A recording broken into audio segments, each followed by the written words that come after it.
Boa noite, Namastê, Hare Krishna. Muito bem, então vamos subir a... Agora esta chamada está sendo gravada. Não, vamos fazer o seguinte, vamos então, todo mundo, né, aproveitar essa fenda que foi disponibilizada aí, e aí, de repente, todo mundo pode dar o seu boa noite aí. Ok? Fique à vontade, quem quiser. Boa noite, Hare Krishna. Hare Krishna. Hare Krishna. Hare Krishna. Hare Krishna. Boa noite, Hare gente. Krishna, boa Hare noite a Krishna. todos.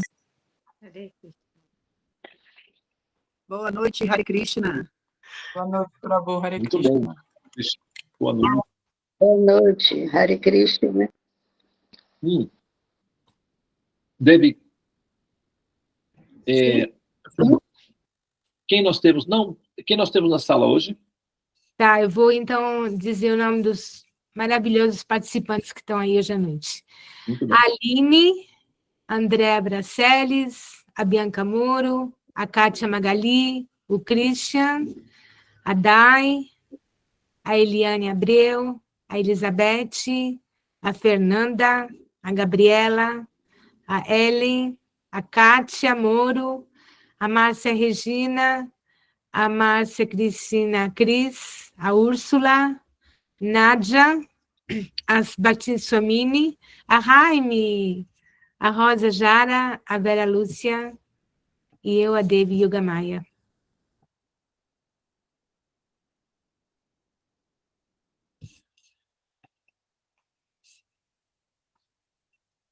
Muito bem, então, sejam todas bem-vindas e bem-vindos a essa sala sagrada, a sala dos mantras.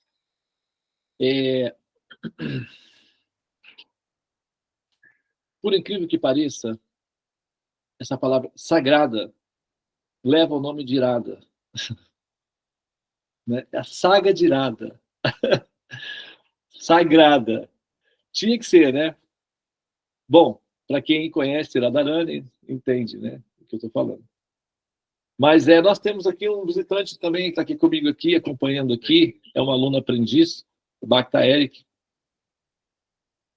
E, muito bem, então agora a gente vai entrar no tema propriamente dito, que é o assunto dessa noite, que é um assunto muito importante. Tá? Por que esse assunto é o mais importante para todas as mães? Primeiramente, deixe-me oferecer as minhas reverências ao mestre espiritual. Om Gyana Timirandasya Gyananjana Shalakaya Chakshurum Militanyana Tasmai Shri Gurave Namaha Vanchakalpataru Bhesha Kripa Sindhu Bhyayevacha Vachitam Bhavanebhyo Vaishnavebhyo Namo Namaha. Muito embora eu tenha nascido na mais obscura região da ignorância, conhecido como o Jagat, ou a criação fenomenal, e tendo assim vagado infinitamente pelos ciclos dos nascimentos e mortes, o samsara, estando eu desamparada e perdida na imensidão da ilusão, o mestre espiritual, devido à sua compaixão pelo progresso espiritual das almas condicionadas para o propósito de libertá-las das correntes que as prendem no ciclo das mortes, ele está me libertando com o archote do conhecimento transcendente, a revelação védica. A tal mestre espiritual, que é pleno de conhecimento, compassivo, benevolente, altruísta, eu ofereço minhas respeitosas reverências a seus pés de lótus com imensa gratidão em meu coração. Portanto, Tatastu, que assim seja. Jaya Gurudeva, Jaya Prabhupada, Jaya Vaishnavas. Hare Krishna, Krishna Krishna, Hare Hare, Hare Rama, Rama Rama, Hare Hare. Ó energia suprema, amor divina, ó Mahamantra, auspicioso libertador do ser, desperta-me, eleva-me, envolve-me, protege-me. Hari Om, Shanti, Namaste, Om, Tat Sat, Hare Krishna. Muito bem. Por favor, bebam água.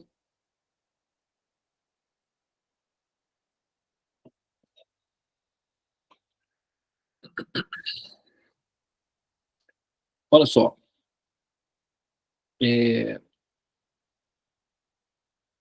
Por que esse assunto ele é tão relevante?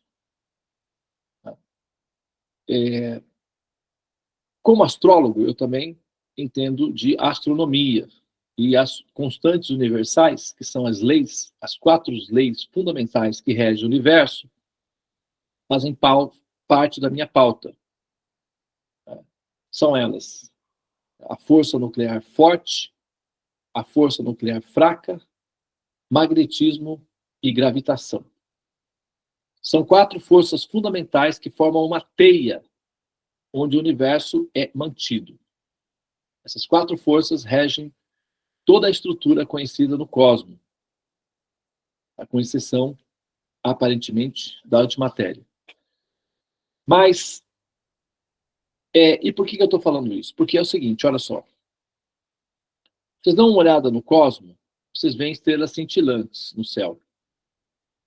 O nosso Sol passa uma impressão ilusória de que o mundo é iluminado. Na verdade, se nós pegarmos a extensão territorial do universo visível e recolhermos todas as fontes de luzes, sejam elas as estrelas de nêutron, as supernovas, raios cósmicos e sóis, se nós juntarmos toda essa estrutura de luz produzida no universo, aí nós vamos ter apenas, nada mais, nada menos que apenas 5% da estrutura do universo. Então, 5% do universo é iluminado. 95% é escuro. Então, imagina que você, de repente, é uma criança e seus pais te deixaram dormindo e foram assistir o cinema. Deixaram em casa sozinho dormindo. Normalmente você dorme bem. Então eles estão seguros de que está tudo bem. Afinal de contas, são só 2 horas. Mas, de repente, intuitivamente, você acorda. E você está sozinho em casa. Então, de repente, você olha, está tudo escuro. E você chama, mamãe, papai. Aí você não ouve retorno. Então você começa a sentir um pouco, né? Normalmente a criança começa a sentir um pouco de aflição. Então ela, com muita cautela, abre a porta do quarto, desce da cama e olha, e está tudo escuro. Imediatamente uma sombra de uma vassoura se transforma num monstro. Essa criança então corre para a cama e vai para debaixo da cama e fica lá escondido, bem quietinho, eventualmente chorando. Agora vamos trazer isso para o mundo adulto, né? Nosso mundo, afinal de contas, nós somos adultos. Então, o que acontece? De repente, você nasce, você está vivendo no automático, está no piloto automático. Até os 6 anos de idade, quem comanda todas as operações é a máquina. Ela é programada, é uma máquina de inteligência artificial, ela é programada para assimilar dados. Então, fala ou escrita, por exemplo, cores, são criptografias. Né?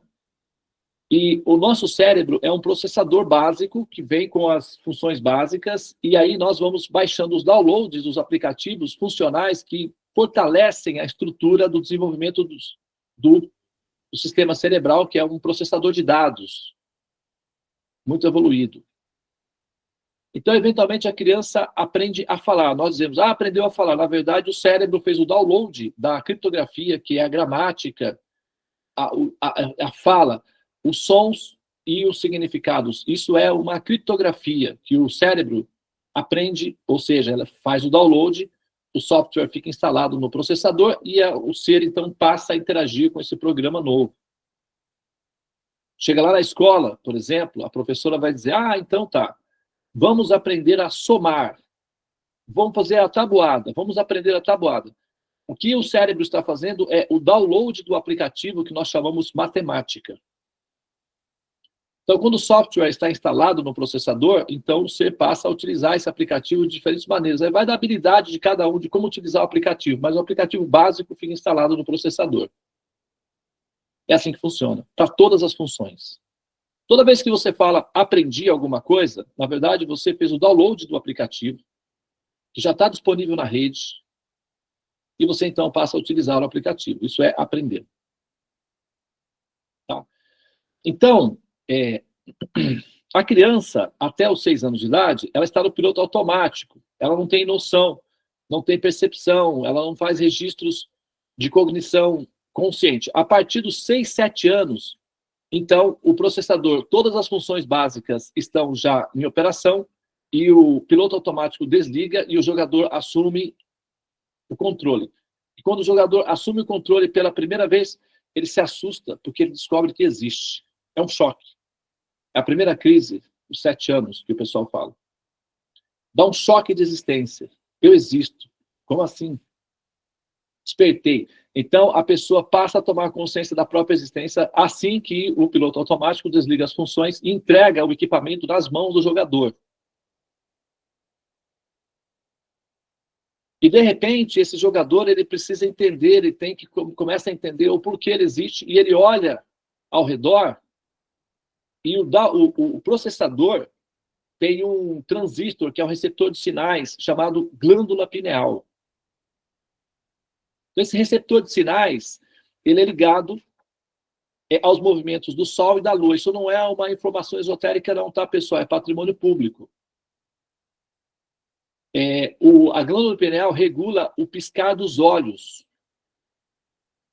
Por isso que quando você dorme até tarde, estimulado por luzes LEDs do seu computador, seu celular, você está agredindo as funções naturais da glândula pineal, que passa a perder o sentido de orientação. Então, você se torna uma pessoa desorientada. Tem até tratamento clínico para isso já hoje em dia. Então, a glândula pineal, ela funciona interligada por Wi-Fi no Sol e na Lua. Então, o Sol nasce, a glândula pineal reage, o Sol se põe, a glândula pineal reage de uma maneira. E essa reação da glândula pineal metaboliza hormônios no corpo, que é o que você sente no coração. O bem-estar ou o mal-estar que você sente depende de como você está lidando com esse equipamento, que é o receptor de sinais, ou a glândula pineal. Como a glândula pineal está ligada aos astros que estão relacionados com as luminares, que produzem luz, se a glândula pineal estiver corretamente administrada ou feita a manutenção, o ser não se sente perdido na escuridão, em nenhuma circunstância. Porém, quando o ser é disciplinado, desregrado, e não sabe como utilizar esse equipamento, ele danifica o sistema operacional do receptor de sinais, e ela perde, então, as funções principais, e a pessoa fica, como eu disse, desorientada. Ela se sente perdida, assustada, depressão, melancolia, desistência da vida. Normalmente são disfunções da glândula pineal. Tá? Bom, um problema da disfunção da glândula pineal é o seguinte: a pessoa sente medo. A síndrome de pânico é um evento relativamente novo. Começou a aparecer depois que os telefones celulares têm a função, né? Então, assim, na verdade, os primeiros primórdios foi com a televisão, tá? Então, já tinha alguns casos, mas não era registrado, porque ninguém sabia o que era. No período lá, se resolvia tudo no couro, no chicote. Então, mandava o cara para o hospício, já deixava lá. Era assim que resolvia no passado. Agora, recentemente, você tem todo o sistema de psicologia e tal, aquela coisa toda, remédios, né, funcionais para tratar os pacientes. Mas a síndrome de pânico tem a ver com um sistema de estímulos de energia elétrica de luzes. Então, assim, o fato disso estar desregulado afeta o ser no ponto em que ele passa a perceber a imensidão da escuridão do universo. E esse ser, então, sente a pressão dessa escuridão. Por quê? Porque a glândula pineal ela é ligada ao Wi-Fi com o Sol e com a Lua. Quando você danifica esse transistor, que é esse receptor de sinais, ela perde essa função de ligação com as luminárias, que são os faróis, que é o Sol e a Lua. Então, ela passa a operar na escuridão. Então, ela passa a receber sinais da escuridão. E a escuridão é imensa, ela é esmagadora. Então, como a pessoa vai se sentir sozinha com ela mesma, esmagada na imensidão da solidão interna? É por isso que muitos desistem. Tá? Então, essa percepção de solidão se dá na parte mais profunda e crônica na adolescência. Por quê? O índice de jovens que desistem da vida é muito maior do que outras faixas etárias. Tem outras faixas também, mas o índice de jovem é predominantemente, assim, número 1 no ranking. Por quê? Porque esses jovens adolescentes, eles cresceram aprendendo, né, a não terem disciplina mental. A maioria deles. Então, o que acontece? Quando eles chegam ali nos 14, 15 anos, o sistema operacional está tão agredido que começa a perder as funções naturais as quais são funcionais. E aí, esse ser que está incompleto do ponto de vista da maturidade, começa a experimentar a imensidão esmagadora da solidão, do escuro, que é o universo. Eles sucumbem, eles não têm estrutura. Caem muito fácil. Tá? E mães costumam sofrer bastante por conta disso.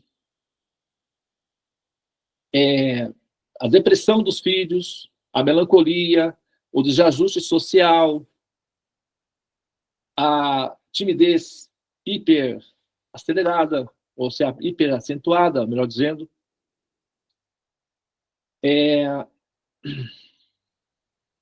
né, os conflitos internos dos jovens, das crianças, fora os perigos que são externos, né? Pedofilia, assalto, sequestro. Por exemplo, o meu filho, ele sofreu 3 tentativas de sequestro. 3 tentativas de sequestros. Em uma delas, a minha esposa estava indo... Nós morávamos numa cidade chamada Caruaru, no agreste do Pernambuco. E ela ia para Recife. E o estado de Pernambuco é o ranking número 1 do Brasil de sequestro de crianças. E lá tem uma máfia bem organizada para sequestrar crianças para levar para a Holanda, porque o Pernambuco tem uma relação com a Holanda, foi dominado pelos holandeses durante muito tempo. Tem muitas famílias de holandeses lá. E a Holanda é a porta de entrada para receber as crianças brasileiras para adoção, para famílias que a mulher trabalha muito e tal, não pode ter filho, depois precisa de filhos. Aí, o Brasil é um exportador de crianças. E o Pernambuco é o principal estado do Brasil.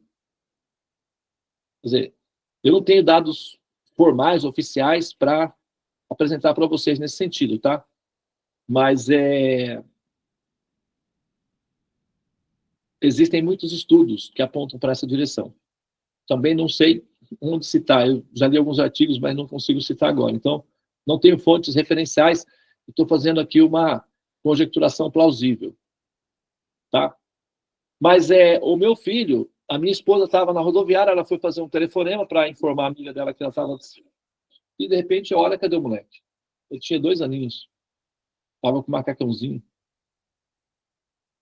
Ela entrou em pânico, começou a chorar, desesperada. Tinha 2 policiais na rodoviária. Eles pararam todos os ônibus, revistaram todas as pessoas na rodoviária, chamou mais viaturas, fecharam a rodoviária. E, de repente, tinha um ônibus saindo lá já na rodovia. o policial entrou no carro, foi para o ônibus. Quando eles foram lá no ônibus, entraram no ônibus, meu filho estava no colo de uma mulher chorando, dentro do ônibus. A mulher foi presa em flagrante, né? E o meu filho foi resgatado. Essa foi a primeira vez. Na segunda vez, ele estava dentro do templo, brincando, e de repente o garoto some. Cadê o garoto? Eu saí, mandei uns 2 amigos, 2 devotos para uma direção, segui a minha intuição e fui numa direção.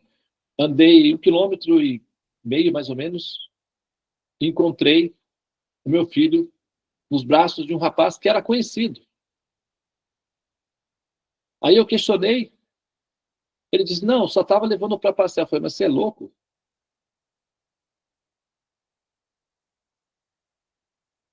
Eu vou chamar a polícia para você. Aí ele, não, tal.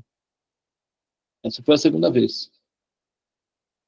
Na terceira vez, eu estava no Brasil, eu estudava lá na escola, que é o Gurukula. Então, do templo para a escola, tem que atravessar uma trilha na floresta. Do lado tinha uma plantação de mostarda, e mais acima uma plantação de flores, um mato, mais ou menos.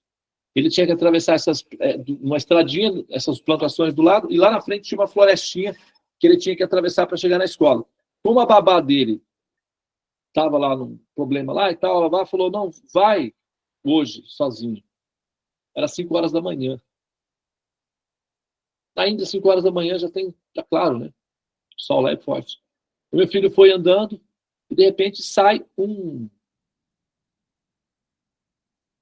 esquizofrênico do meio do mato e agarra meu filho e está tentando arrastar ele para o mato. E o meu filho, então, tinha nessa época já 12 aninhos, assim, meio que lutou e tal, e tentou escapar, e tinha um trabalhador que nesse horário estava lá no mato, lá, fazendo alguma coisa lá, e ele, então, viu esse movimento, desceu, salvou meu filho e correu atrás do cara. O cara sumiu, né? Aí o filho foi resgatado. Então, Deus o livre, que jamais volte a acontecer a ninguém. Pois é. Deus o livrou 3 vezes. Mas é porque nós, a Govinda Lila e eu, nós aplicamos sobre os nossos filhos um sistema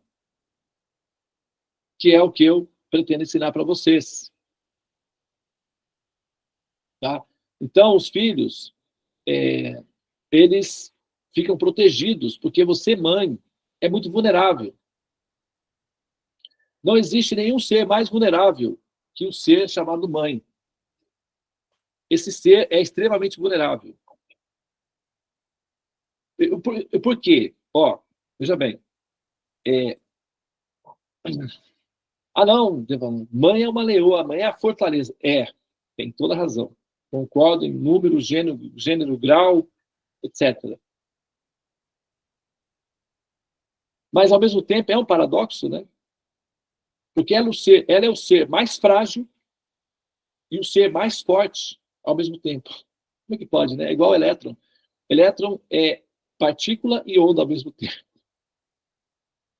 E a mulher ou a mãe é o ser mais frágil e o mais potente, simultaneamente. Isso é um paradoxo.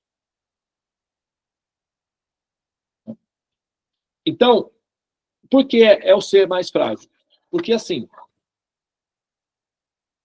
a felicidade de uma mãe depende que o filho esteja feliz antes. Senão ela não consegue ser feliz. Então, quando ela é sozinha, ela depende dela mesma para a felicidade.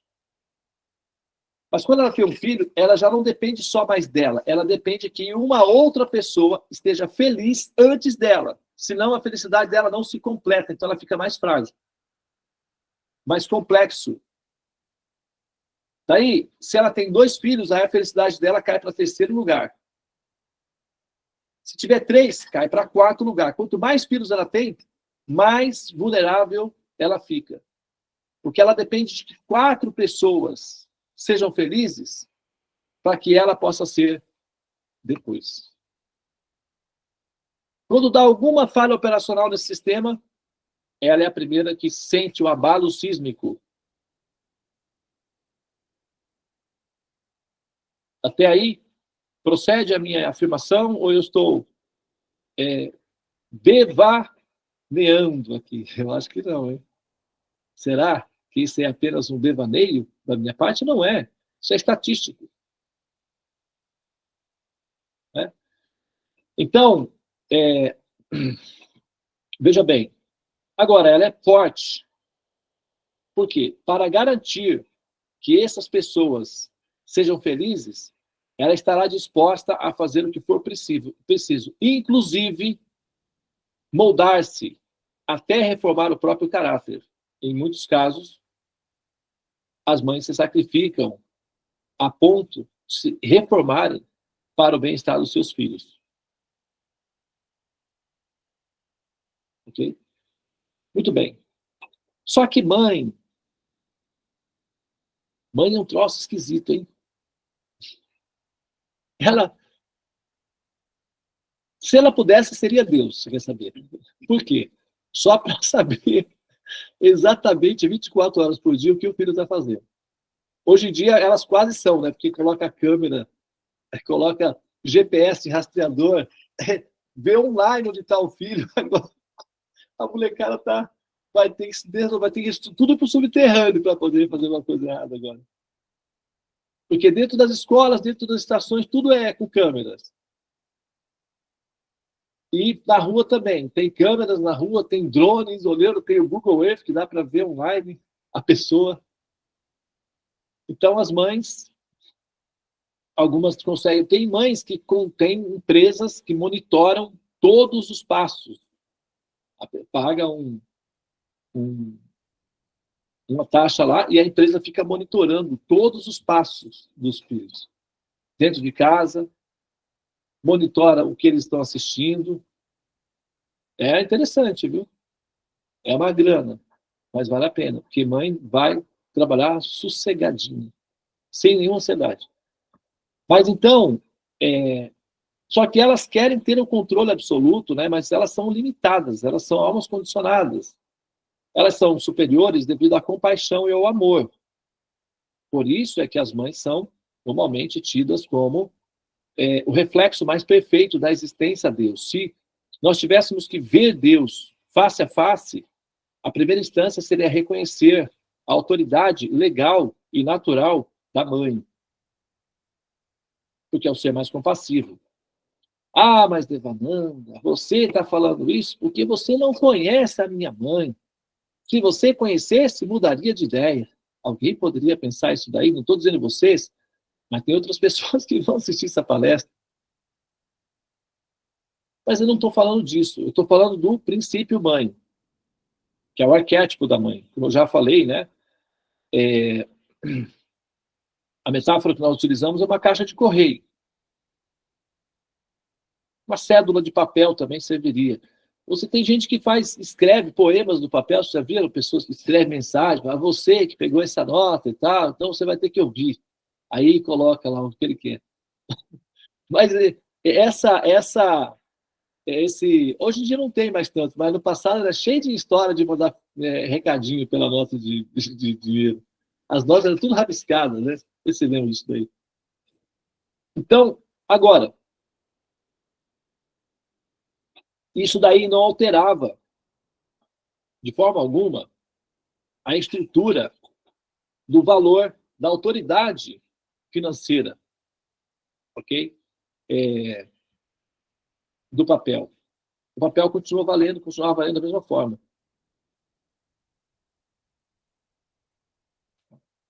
Então, olha só. Semelhantemente, a mãe, quando uma mãe falha em exercer a sua função do arquétipo mãe, a autoridade do princípio mãe se mantém. Tá? Então, eu estou falando do princípio. Esse princípio mãe é uma autoridade divina, sagrada. É Deus manifesto diante de nós. Então, aqueles que querem ver Deus face a face, ou querem falar com Deus, ou reconhecer a estrutura desse princípio, que é a probabilidade de Deus, ou esse ente supremo, Deus, a primeira instância é enxergar a mãe. Depois que esse ser é capaz de enxergar a mãe, consegue, então, visualizar outras coisas maiores. Aquele que é cego em enxergar a própria mãe e a dimensão da importância que tem, não consegue enxergar o Supremo, que vem depois da mãe. Princípio mãe, né? Claro que aquelas que falharam não entram nesse arquétipo. Elas são só almas que falharam em corresponder à dimensão da importância. Mas sempre há substitutas, uma avó, uma tia, uma irmã mais velha. O princípio mãe permanece e continua, mesmo com o colapso do jogador, do arquétipo, que está fazendo a função. Mas então, o que acontece? As mães, elas são mais compassivas. Elas se sacrificam pela prole, pelos filhos. O macho, no sistema biológico, deixa a semente e vai embora. A fêmea recebe a semente e brota dentro dela, e ela permanece com a prole, arriscando a própria vida para mantê-la. Isso é compaixão.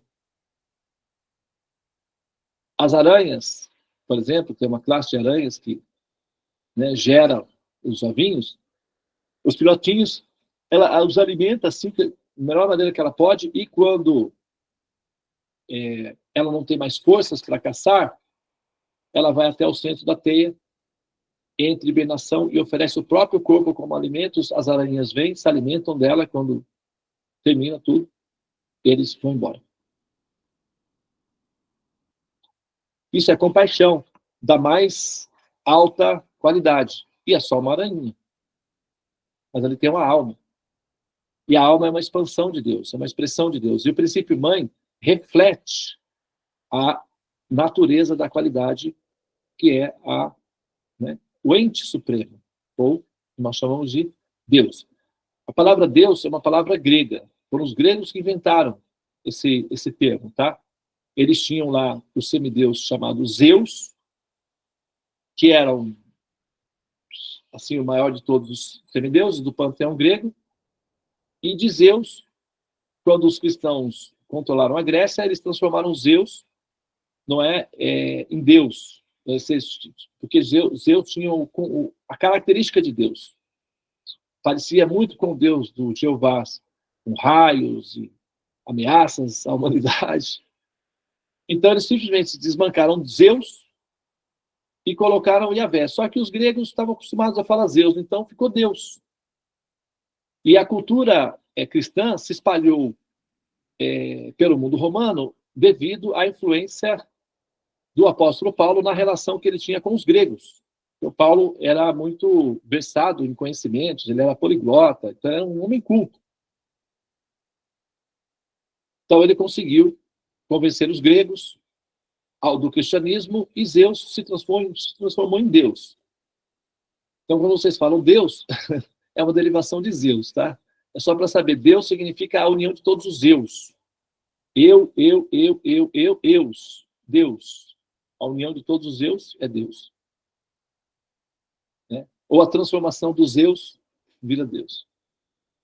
Mas então, agora, quando nós analisamos esse princípio, que é a pessoa suprema, do ponto de vista védico,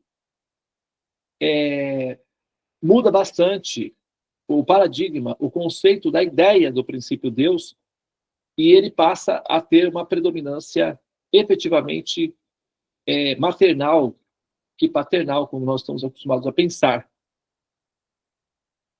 E aí, é somente nesse momento que a mãe se torna semelhante a Deus. Se você pegar qualquer ideia de Deus na história da humanidade, não lembra uma mãe. Porque, normalmente, vou matar todo mundo, vou afogar todo mundo, e afogo mesmo, agora vou mandar fogo em todo mundo. Isso daí, uma mãe não tem essa característica. Entendeu?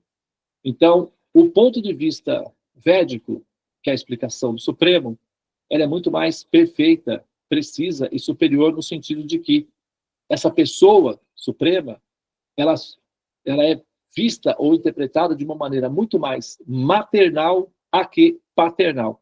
Embora ele tenha uma forma masculina, o seu coração é absolutamente maternal. Isso pode ser demonstrado com princípios filosóficos e o aprendiz de boa vontade entende com uma certa facilidade até. Mas, como ele tem uma natureza maternal, ele é compassivo com as mães. Inclusive, a prioridade de Deus são as mães, não são as crianças e nem os sacerdotes. Por incrível que pareça.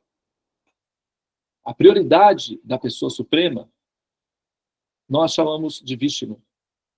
São as mães. Elas são a prioridade.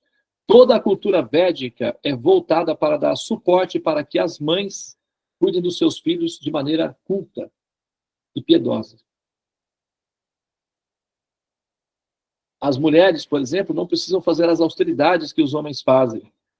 Ir para as escolas, ficar 12 horas sentado, às vezes, recitando mantras. Elas são privadas disso.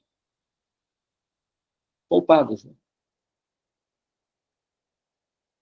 Então, e elas ficam com a responsabilidade de fazer uma atividade muito específica e que requer um ser altamente compassivo, que é a ocitocina.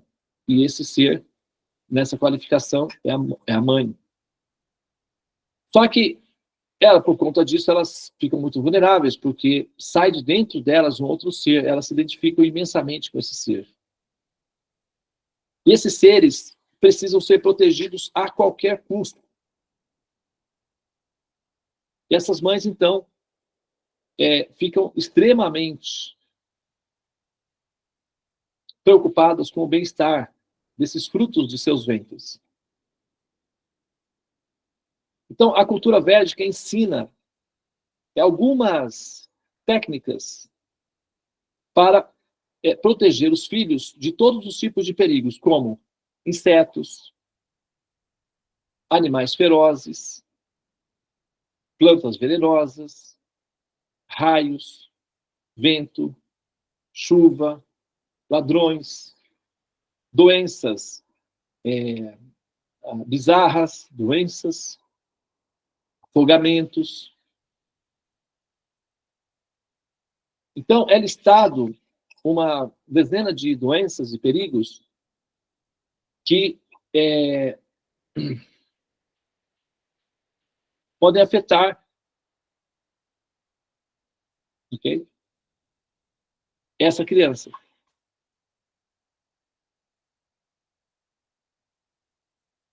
E, por exemplo, a mãe de Prabhupada, ela fazia um sistema, aí tem algumas variações, né? Eu não estou indicando isso daí, mas ela fazia um sistema em que ela retirava do seio algumas gotinhas de sangue. E ela fazia uma porçãozinha com barro sagrado, e esse barrinho ela passava na testa do menino para protegê-lo.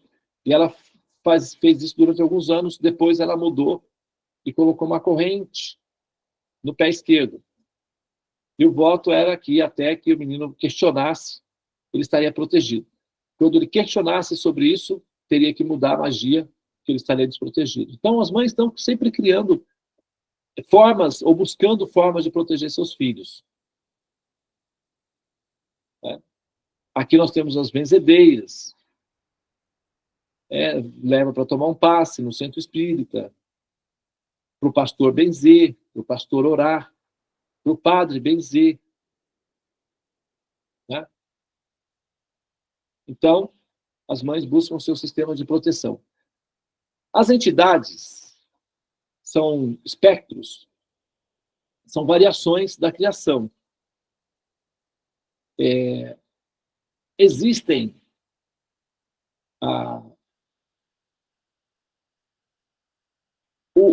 tanto para cima, se você pegar, por exemplo, do número 1 para cima, você vai ter 2, 3, 4, 5. Você vai longe. Se você pegar para baixo, também dá. Menos 1, menos 2, menos 3. Então, tem entidades vivas que vão descendo. Menos 1, menos 2, menos 3. E vão descendo cada vez mais fundo, porque elas estão evoluindo pelo processo inverso. Então, elas descem até os fundos das regiões infernais e depois elas vão subindo gradualmente, muito gradualmente, até voltar às formas humanas. E aí progredir para outra direção. Então, essas entidades, esses seres, são almas como nós, só que devido à condição mental decadente, elas vão descendo para inferiores, regiões inferiores. Então, a princípio, elas ficam ligadas na Terra.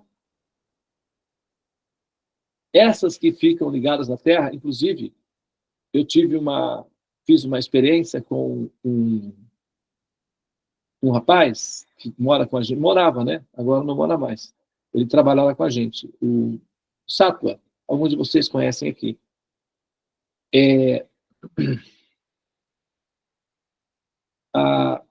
Nós temos um mantra que a gente usa, e é tipo, sabe quando à noite você coloca óculos de raio-x, você consegue ver pessoas na escuridão? Então, a gente tem um mantra, e nós utilizamos esse mantra que nos permite identificar pessoas mortas, que estão entre os vivos, andando entre os vivos, e elas acreditam que estão vivas. Inclusive, elas também têm medo de mortos. É muito engraçado que quando se fala com elas, você fala de gente morta, elas se benzem. Elas têm medo. É muito engraçado isso. Mas, uma vez, esse rapaz estava comigo na feira, e eu apliquei o mantra. De vez em quando eu uso o mantra para ver quem está lá na feira, se eu reconheço alguma das figuras. E nesse dia tinha um senhor. Esse senhorzinho, ele devia, eu acho que ele deve, a característica dele é da década de 60, 50, 60. E ele devia morar do lado da cidade, ele passava no centro e ia para uma direção que era na direção do Rio Paraíba. Então ele trabalhava aí. Ele fazia essa direção durante a vida dele, fazia alguma coisa aí. E aí ele passa todos os dias na feira. Eu já vi ele algumas vezes. Nesse dia ele estava lá. Aí eu falei para o Sato, você já viu um morto? Uma pessoa morta alguma vez? Ele disse, não. Você gostaria de ver? Aí ele falou, por quê? Você está vendo alguma? Eu falei, você quer ver? Você quer falar com ele? Aí ele riu, eu falei, você quer ou não quer? Aí ele disse, quero. Pois muito bem. Eu apliquei o mantra nele e falei, agora você vai ver ele. Ele vai vir até você e vai perguntar para você as horas. Ele vai tocar em você. E você vai sentir ele frio e ele vai perguntar para você as horas. Tá? Aí ele riu e tal. Aí eu fui e falei com ele. O Sattva viu. Eu falei para ele, falei alguma coisa, né? Assim, para ele voltou no caminho. E a gente foi para casa.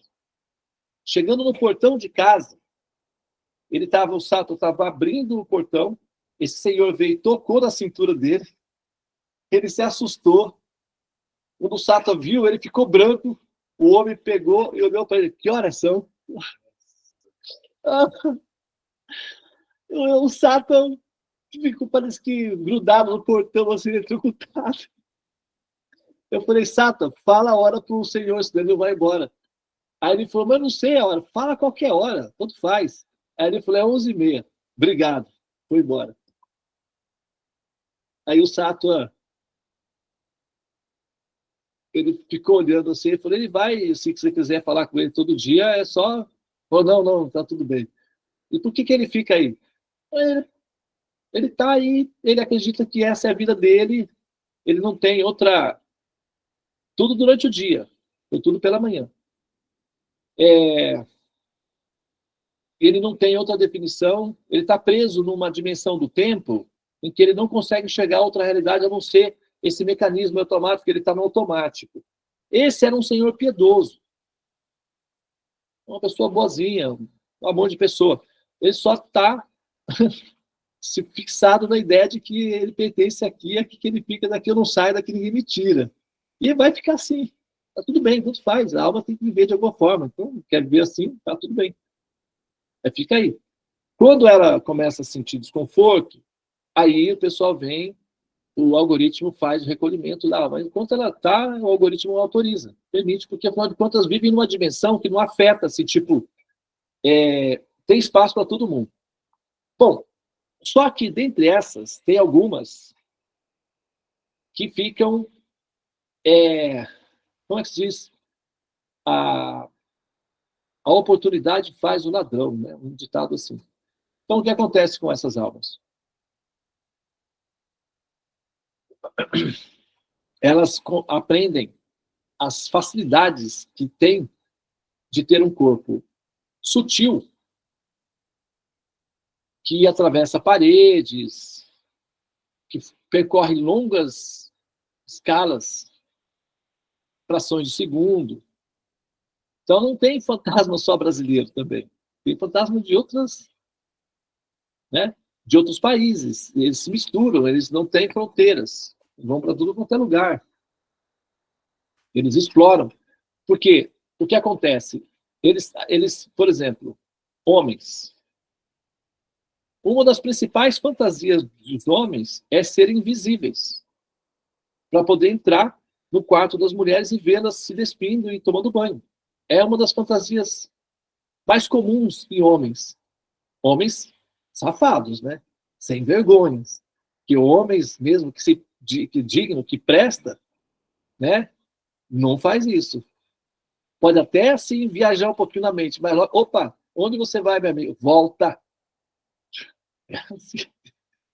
É assim que homens dignos fazem, né? Mas aqueles que são mais safadinhos, deixa a imaginação solta, vai longe. Agora, imagina um homem assim, num corpo sutil, que viaja à velocidade da mente.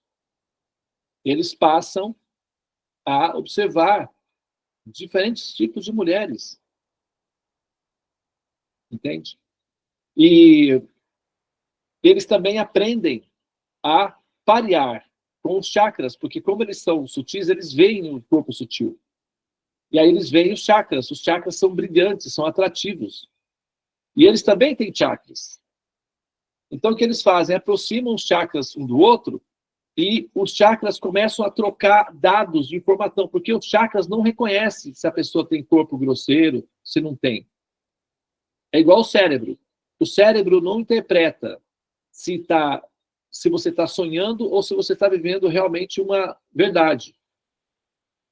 Para o cérebro é tudo a mesma coisa. Os chakras também. O chakra não vai levar em consideração se a pessoa tem um corpo grosseiro ou não. O chakra troca dados com os corpos sutis. Então, se a pessoa está no corpo sutil, para o chakra tanto faz. Então, essas entidades, essas almas, né, assim, elas aproximam o chakra, pode ser por detrás, porque os chakras eles têm dois vórtices, eles pegam por detrás e pela frente. Então, os chakras podem ser acoplados por trás ou pela frente. Então, essas entidades, elas abraçam a pessoa, tanto faz por trás ou pela frente, e conecta os chakras. E os chakras começam a trocar dados. Então, a pessoa experimenta tudo que a pessoa experimentar, experimenta também. Então, por exemplo, uma entidade, um ser fantasmagórico ou sutil, que queira desfrutar de ter relação sexual com uma mulher, é só parear os chakras dele com o do homem. Do marido, do namorado, sei lá, do amante, que seja. Ele vai parear os chakras, ele vai experimentar as mesmas sensações que o homem está experimentando com a vantagem de poder transar, literalmente, com qualquer mulher que ele desejar. Basta que ela esteja em função. E quando elas estão sem nenhuma relação com homens, alguns deles aprendem, inclusive, a técnica de parear os chakras deles com os das mulheres e estimulá-las a terem desejos eróticos durante a noite. Então, enquanto elas estão dormindo ou deitadas, eles, então, têm relações sexuais com essas mulheres. Acontece. Né? Outros que são... Então, essas pessoas, essas almas, elas se acostumam a essas vantagens. Ela pode comer o que quiser. Pode viajar para qualquer lugar.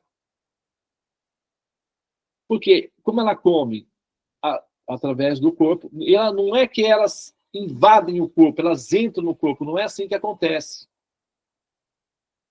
Por exemplo, se eu sou um hacker, eu não vou pegar o meu telefone e enfiar dentro do seu telefone. Isso não é prático. Eu vou enviar um software. À distância, eu consigo entrar no seu sistema. Então, os fantasmas, eles não entram no seu corpo, falar está possuído, que a ideia, a impressão que dá é que eles estão dentro da pessoa. Mas não é assim. Eles pareiam apenas. Eles não conseguem, não é assim. Eles ficam pareados. Então, eles fazem uma conexão Wi-Fi com os chakras. E aí eles caminham junto. Chama obsessor. O que é obsessor? Um hacker que está roubando dados. E o fato de eles pegarem muitos dados de muitas pessoas, a cabeça deles vira uma salada cósmica fulminante. Então, eles ficam totalmente aos 220, assim, bem enlouquecidos mesmo. E aí o que acontece? Quando eles pareiam, depois de algum tempo, que eles estão muito misturados, que eles aprendem as técnicas, eles saem fazendo a torta direita aí, o que podem, então, de repente, eles pareiam, né, com uma adolescente, com uma mãe, com uma mulher grávida, com uma pessoa mais velha, e a pessoa enlouquece, faz coisas absolutamente loucas. Por exemplo, tem um caso recente de uma mãe, de uma criança de 6 anos, que ela simplesmente deu na cabeça dela, ela fez um ritual lá satânico improvisado na casa dela, degolou, cortou a cabeça do filho, estava com a cabeça na mão, uma taça de sangue na outra, um gato morto na frente e fazendo orações para o cão, o Satanás, sei lá quem. E os policiais entraram, ela pegou uma faca e foi em cima dos policiais. Os policiais dela alvejaram ela com 11 tiros. Ela foi para o hospital, ainda resistiu por um tempo, mas finalmente veio a óbito. As pessoas foram lá, desenterraram ela e queimaram o cadáver dela, na cidade dela, para não deixar ela lá no cemitério, para ela não assombrar outras mães na cidade. Então, queimaram ela. Então, agora, uma mãe amorosa, fotos na rede social, beijando o filho muito carinhoso com ela, e de repente, uma dessa.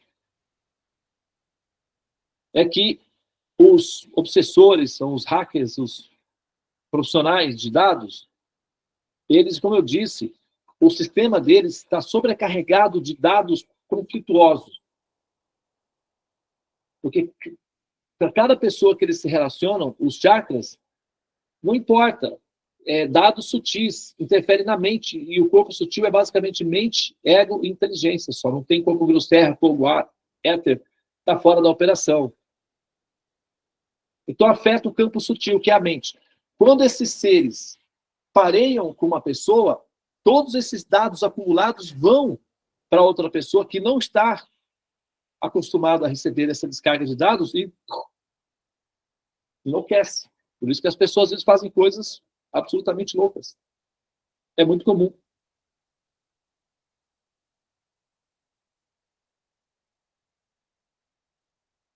Ok? E há ainda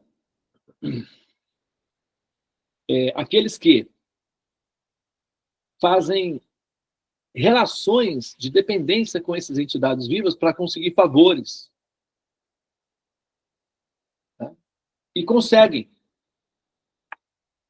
com a concessão de que ela vai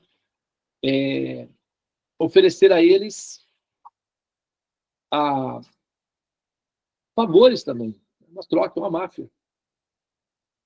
Então, esses negociantes vão na direção onde eles são indicados. Assim como tem matadores de aluguel, seres humanos que trabalham com isso, são matadores de aluguel, existem também os fantasmas de aluguel. E os fantasmas de aluguel, eles fazem o trabalho deles. Pois eles cobram, claro. Então, é a chamada magia negra, né? Então, você pode também ser alvo da inveja, da fúria invejosa de um ser humano que possivelmente vai ser um dos próximos fantasmas. Muito em breve. Então, esses seres humanos invejosos, decadentes, vão, então, em busca de magos, feiticeiros, bruxas, pessoas ligadas com o Tantra, que é a parte obscura das magias, a parte escura das magias, chamado magia negra, magia escura, né, na sombra, na penumbra. Então, esses fantasmas de aluguel são utilizados para fazer mal a outras pessoas.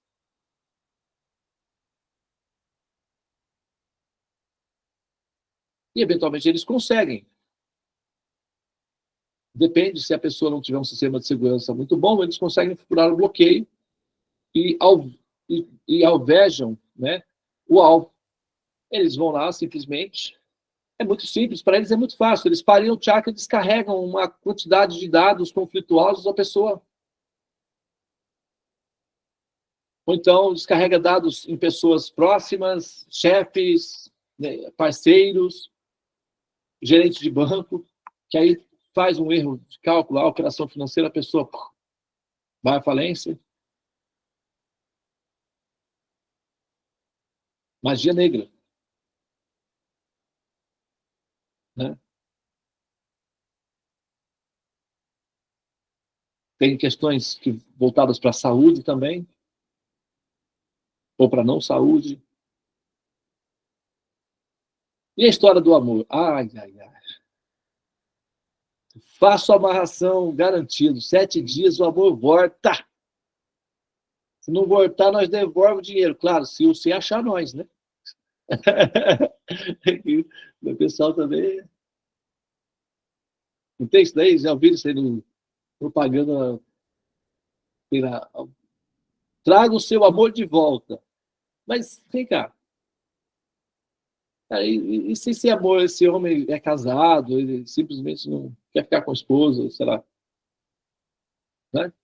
Então, você vai fazer um trabalho, um despacho, uma magia para separar um homem, uma mulher, de alguém, de uma família. Né? É um karma bem pesado aí. Mas, pessoal, ó, né? Quer dinheiro. Bom, eu já fui procurado para esses tipos de atividades. E eu oriento a pessoa, claro, com educação, ela não sabe o que está fazendo, né? Eu explico para ela as implicações de ela ter que nascer uma vida cega ou com lepra, mas que é possível, e eu também, né, se fizer, também ter minhas consequências. Mas eu não faço. Já me ofereceram muito dinheiro, mas não tenho o menor interesse nesse assunto, porque renascer entre seres humanos não é um bom negócio. Não tem dinheiro que cubra o prejuízo de renascer como ser humano. Bom, então, essas entidades, elas vão descendo, elas vão ficando cada vez mais ensandecidas, que elas passam a devorar outros seres semelhantes a elas, ficam canibais. Elas viram canibais dos fantasmas.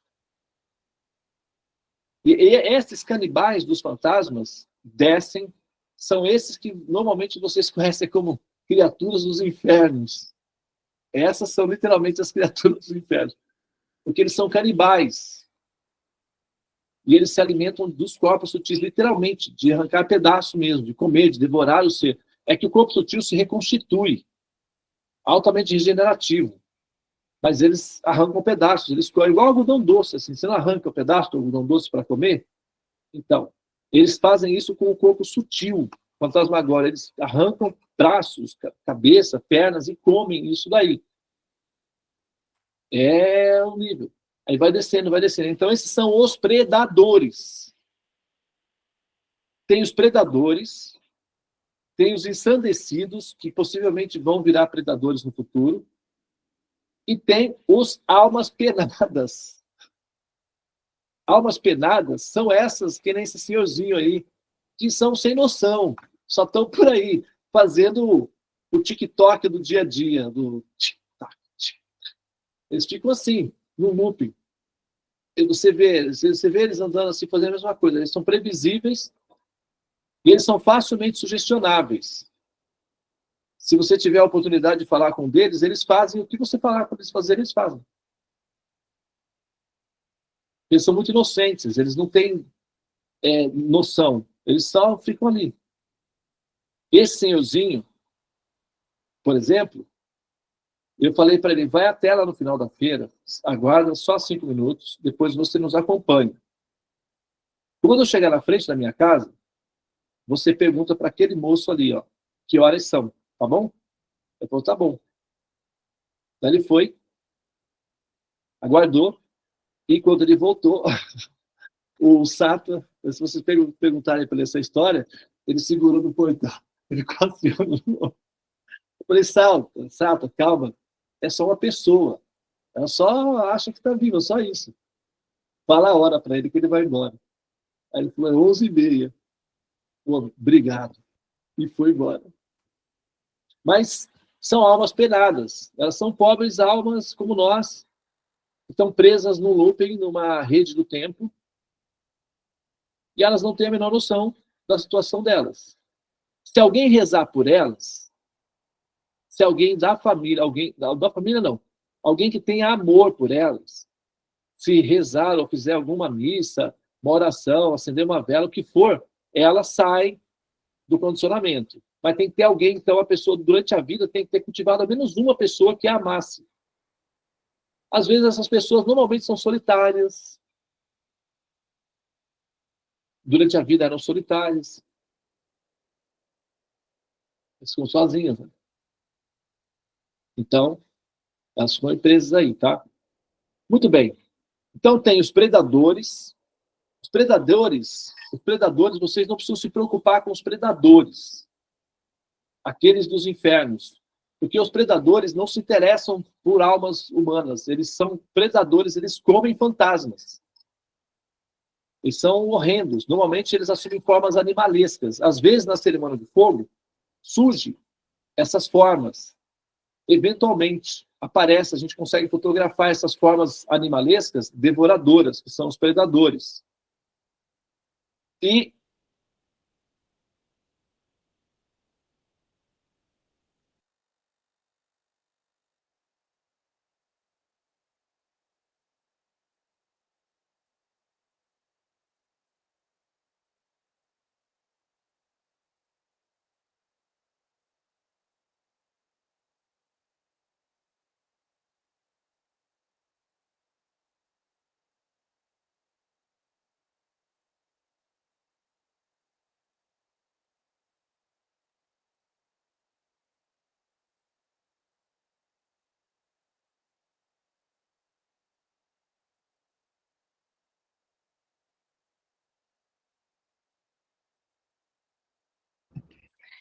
Ele está na fazenda, a conexão lá é meio fraca.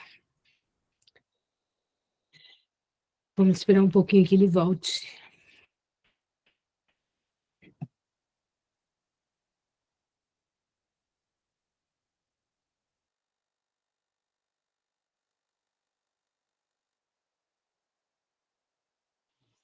olá, pessoal. Tem alguém ainda? Ou já foi todo mundo para a cama com medo? Não, estamos esperando você.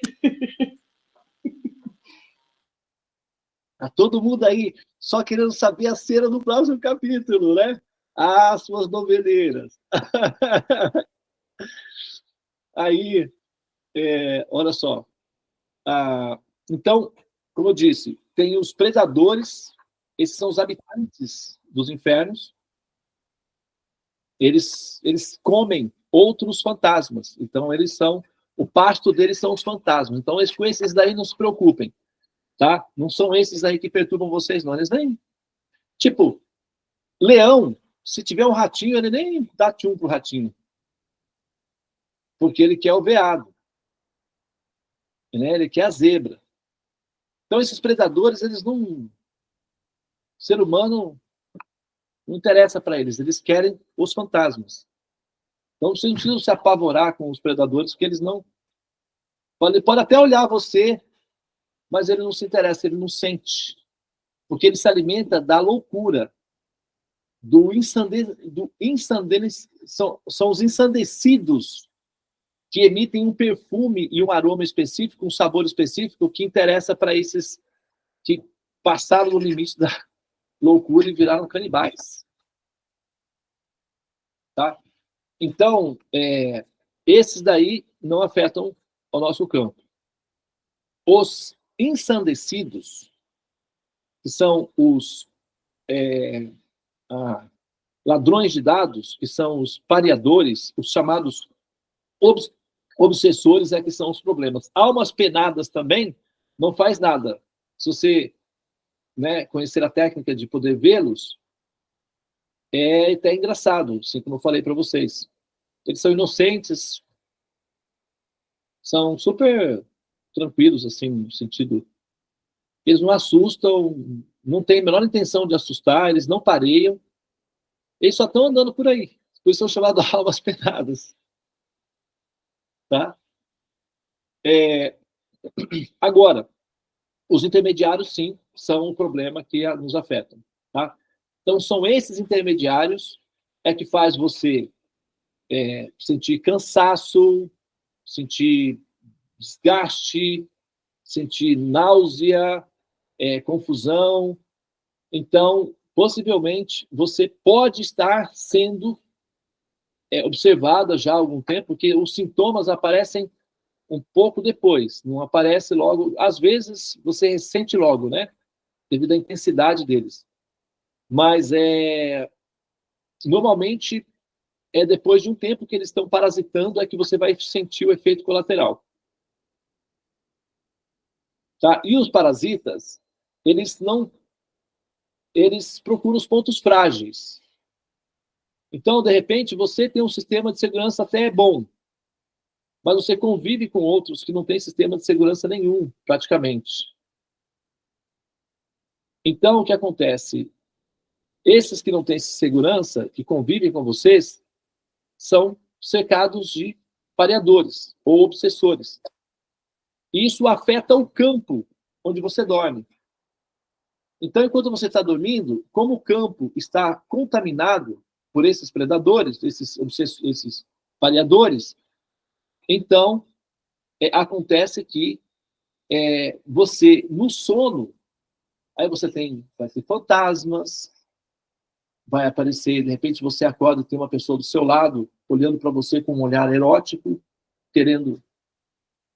Ou você sente que alguém tocou em você, ou você acorda assim, arrepiada, com sensação de mal-estar. Então, tudo isso é muito comum, é característico da presença dos pareadores, que pode não necessariamente estar no seu campo, mas pode estar pareando o campo de alguém que é conectado a você. Por exemplo, mães, principalmente, que têm útero, né? E os filhos são frutos do ventre. O cordão umbilical não corta quando corta o cordão biológico. O cordão umbilical continua permanente. Ele como é Wi-Fi, e os filhos ficam ligados ao provedor, que é o útero da mãe, para onde eles estiverem. Então, se um pareador parear com seu filho em Amsterdã, conectado, é uma rede.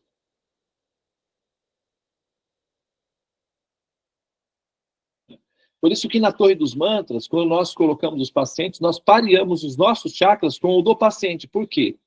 Porque nós transferimos o sistema de blindagem de segurança que está em nós no paciente, o que faz com que o paciente fique blindado de pareadores. E aí o próprio sistema interno consegue regenerar o tecido, o corpo, a mente da pessoa.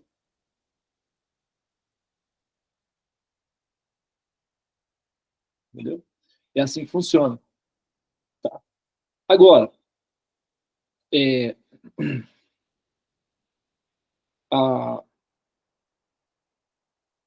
experimenta ficar 3 dias sem tomar banho. Olha, tem gente que até torceu o nariz. Aí. Só de imaginar já torce o nariz. Imagina. Agora, você às vezes fica 1 semana, 10 dias sem dar um banho na alma. Como ela fica? Vocês já ouviram falar em alma cebosa? Quem já ouviu essa expressão? Não tem? Aí, acho que no Rio não tem, em São Paulo, aí nessa cidade. É coisa de interior, né? Acho que é coisa de interior isso daí, viu? Interior caipira paulista. Alma cebosa! Alma cebosa, você já ouviu falar? O povo é o cão, né? Alma cebosa. Então, a alma emite cheiro também. Sabia? A compaixão deixa ela cheirosinha, agradável. A avareza deixa ela bem fedidinha. E dependendo da frequência da alma, atrai com mais facilidade os pareadores, que são atraídos por almas cebosas. Quanto mais cebosinha a alma, mais filé mignon fica. Ok? Por isso que o sadhana, é um repelente natural. Porque o sadhana vai te deixar como? Cheirosinha. Todo dia toma um banho, como é que fica? Você vai no banho todo dia, você fica cheirosinha, não fica?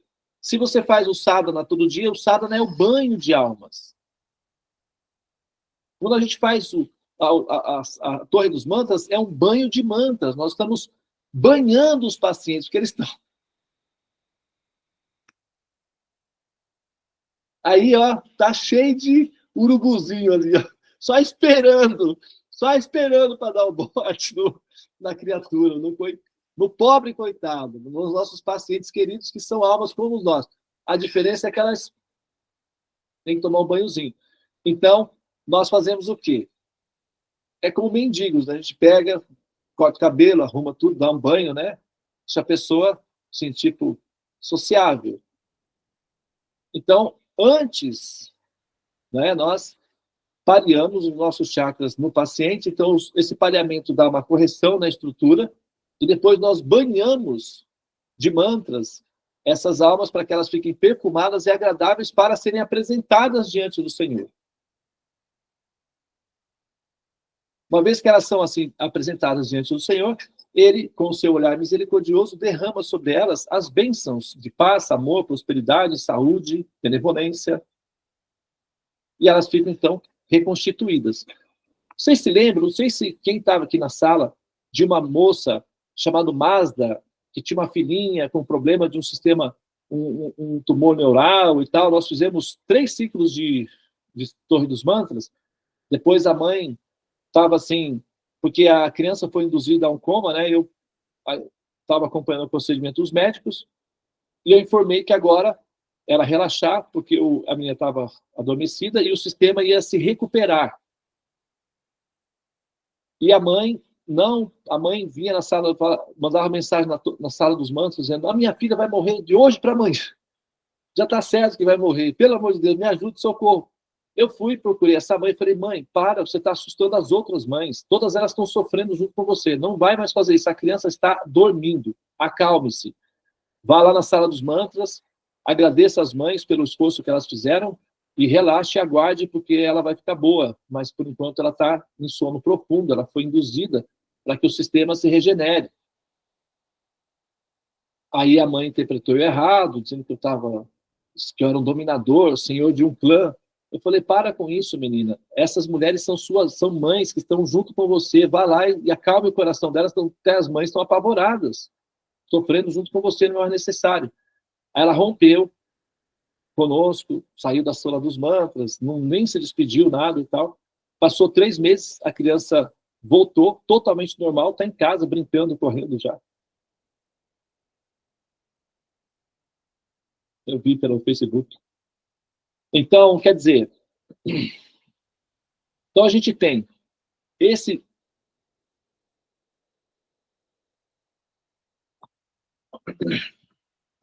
Nós temos a Torre dos Mantras.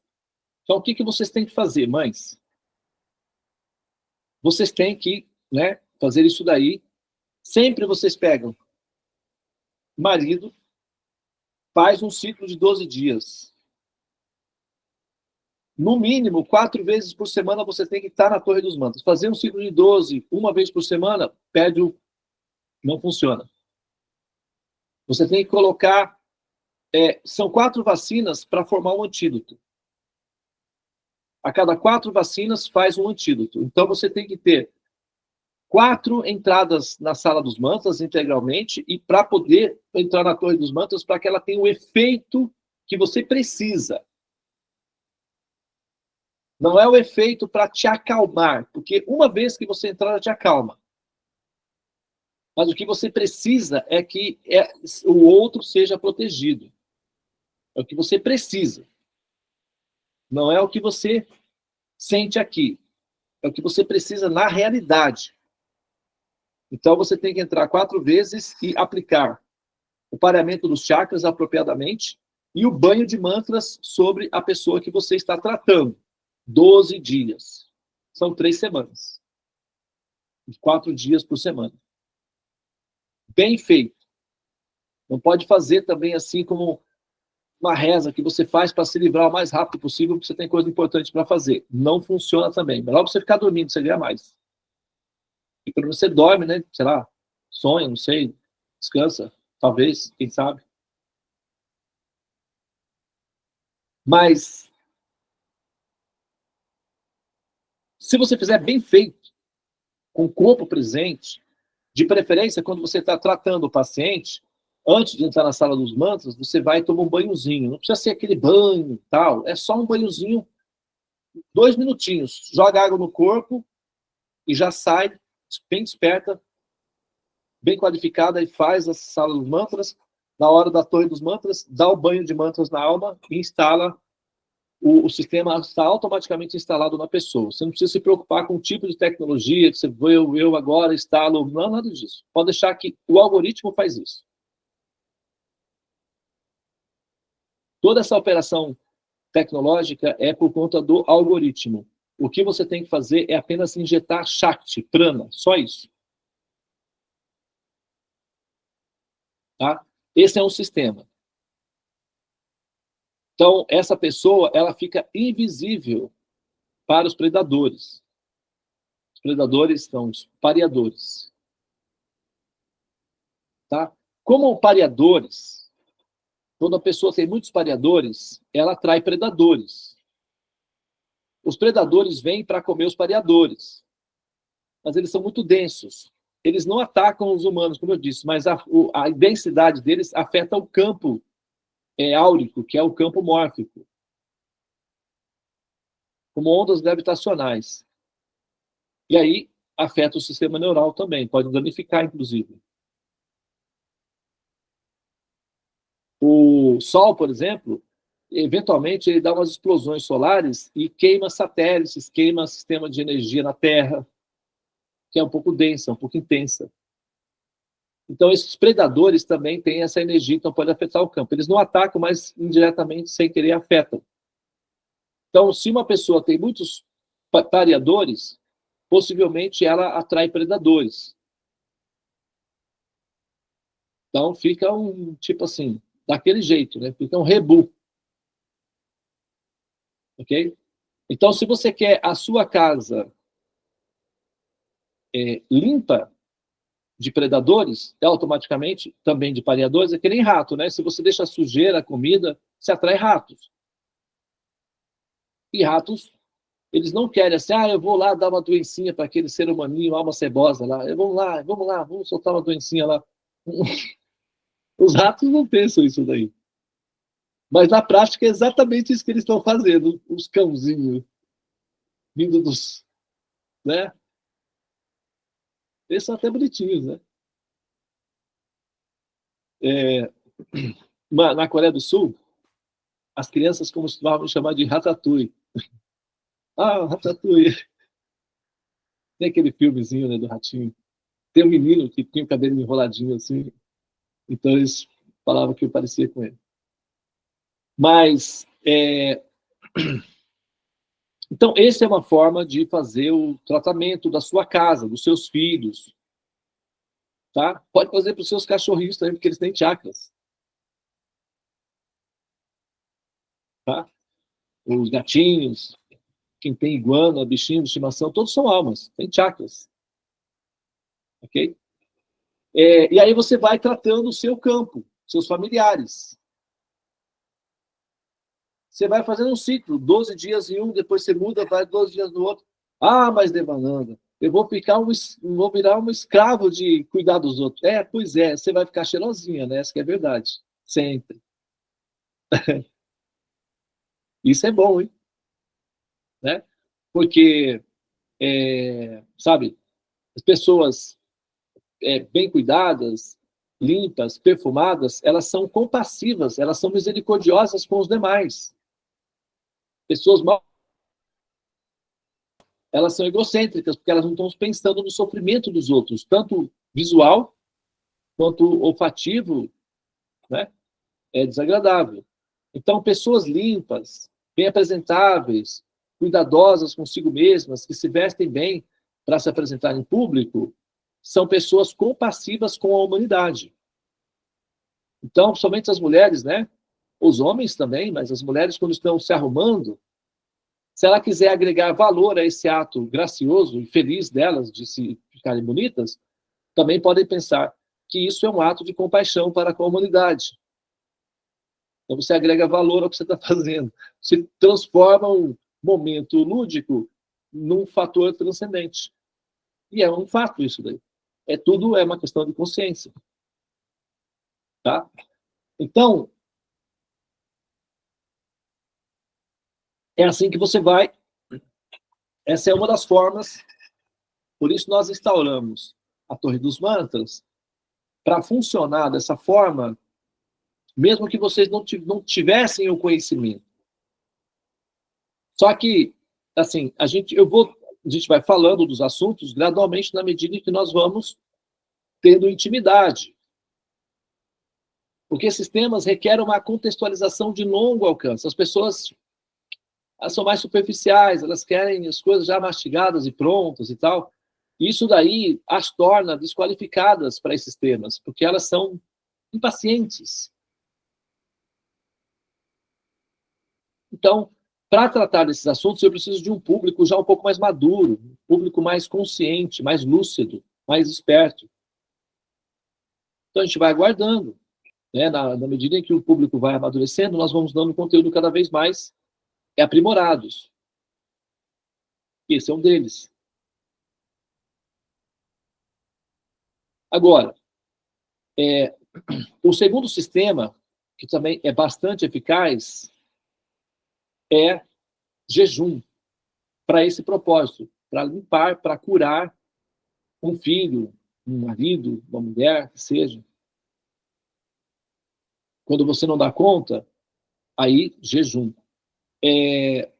Uma vez, Jesus tinha, então, o hábito, falando de uma vez, bom, tem mais 10 minutos. Então, já estou terminando, na verdade. Jesus, ele costumava ter o hábito de enviar os seus amigos, apóstolos, em diferentes direções para fazer bênçãos, purificar as pessoas e, principalmente, exorcizar predadores, que eram muito comuns naquela época. E não predadores, pareadores. Eles também são predadores, né? Mas são predadores aprendizes, né? São discípulos, aprendizes. Em breve serão predadores propriamente ditos. Mas os pareadores, então Jesus dava autoridade, ó, basta você impor as mãos e dizer, em nome de Jesus de Nazaré, eu ordeno, saia dessa pessoa. Quando fala saia dessa pessoa, não está querendo necessariamente dizer... só um minutinho, pessoal. Um segundinho.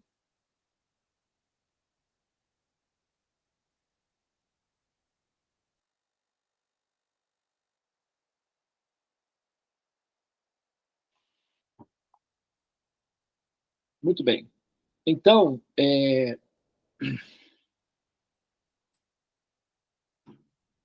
determinada ocasião, 2 desses grupos de apóstolos chegou num determinado jovem numa cidade lá, e o rapaz tinha o hábito de comer cadáver. Ele pegava, matava os animais, esperava apodrecer para depois comer, ali com os bichos, né? E esse rapaz fedia muito por conta disso. Fedia sujo, vivia embaixo de uma árvore. E ele era filho de um dos membros ali, que estava toda a tribo triste por conta daquilo ali, né? O rapaz tinha sido acometido de fantasmas, espíritos, né? Chamando de espíritos. Daí, esses 2 apóstolos de Jesus chegaram e disseram para o rapaz, em nome de Jesus, nós ordenamos que saia desse rapaz. Aí os pareadores disseram para os apóstolos, você está incomodando, hein? Vai embora daqui. Nós já estamos aqui há muito tempo e é nosso local. Nós não temos para onde ir, nós não vamos sair daqui. E os apóstolos disseram, mas nós estamos dizendo em nome de Jesus de Nazaré. Os pareadores disseram, mas quem é esse Jesus de Nazaré? Que a gente não tem nada a ver com ele.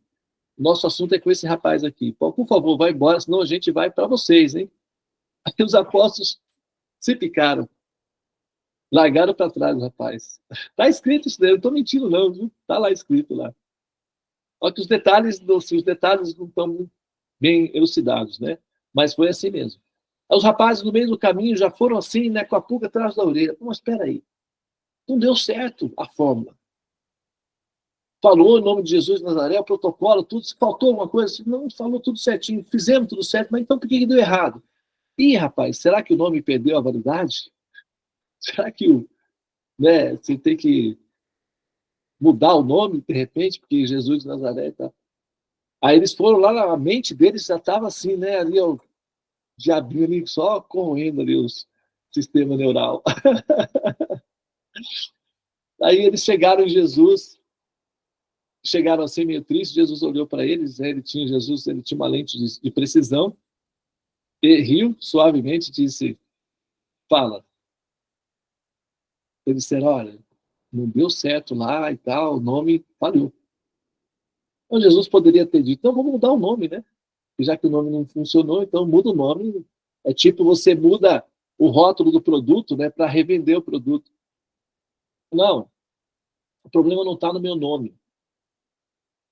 O problema é que tem certos demônios, espíritos, que só saem se você tiver Shakti, ou potência espiritual. E você só consegue essa potência com jejum. Então, jejuem durante 12 dias e retornem lá. Por que 12 dias? Representa o ciclo do Sol no zodíaco. 12 apóstolos, 12 dias, 12 tribos. Então, eles foram lá, fizeram 12 dias de jejum, voltaram lá, impuseram as mãos, falaram o mesmo mantra, em nome de Jesus, saiu tudo. Na hora. Ficou nenhum. O rapaz voltou ao normal. Está escrito isso daí. Então, a segunda opção para você é jejuar. 12 dias. Mas sai qualquer fantasma, sai. É duro, hein? Gente, é melhor fazer sadhana, viu? Funciona também e é mais suavezinho, assim, adaptado para mamães, que tem que acordar cedo mesmo, porque tem que cuidar dos filhinhos, né? Então, já pega uma caroninha e vai. Esse é um dos, tá? O segundo modelo, ok? Você tem oração, jejum. O sadhana, o jejum. Pode misturar as duas coisas também. Né? Aí tem a terceira etapa, a terceira fase, que é uma fase que você transfere a responsabilidade desse evento para o sacerdote. Então, você pode oferecer o dakshina e encomendar uma cerimônia védica de fogo sobre uma pessoa tal. Sobre essa pessoa, sobre aquela pessoa. Então, o sacerdote vai te orientar a observar jejum no dia, fazer um sadhana mínimo. Se você não for entrar na sala dos mantras, você tem que fazer um sadhana mínimo, observar jejum naquele dia. E o sacerdote, então, vai ministrar os rituais com os mantras e vai instalar esses mantras sobre a pessoa requerida. E o dakshina patrocina a cultura védica, porque o sacerdote, com os dakshinas, ele fica sempre disponível para ensinar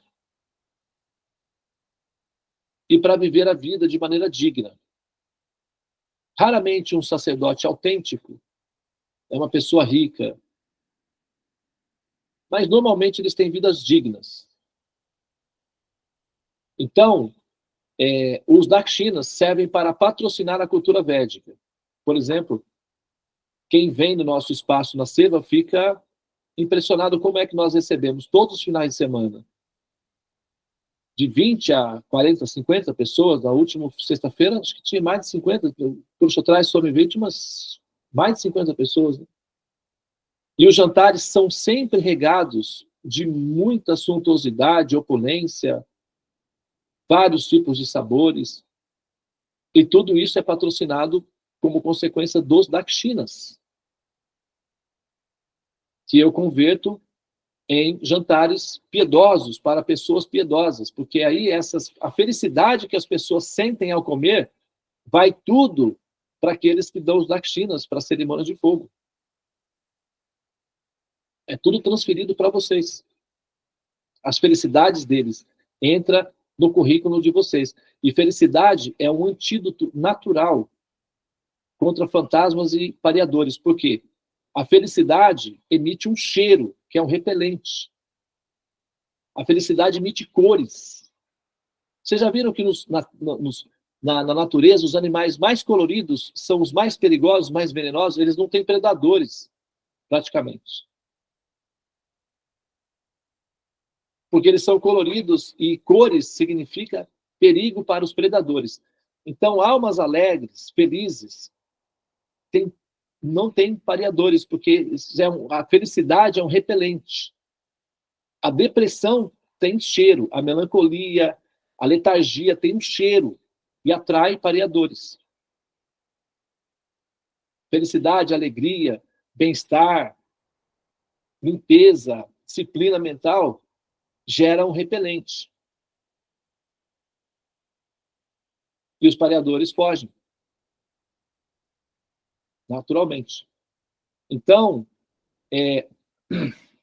sadhana, jejum, jagyas. São esses três sistemas. Quando a gente faz a cerimônia de fogo, vocês repararam, tem algum momento que eu faço esse movimento aqui. Na verdade, aqui.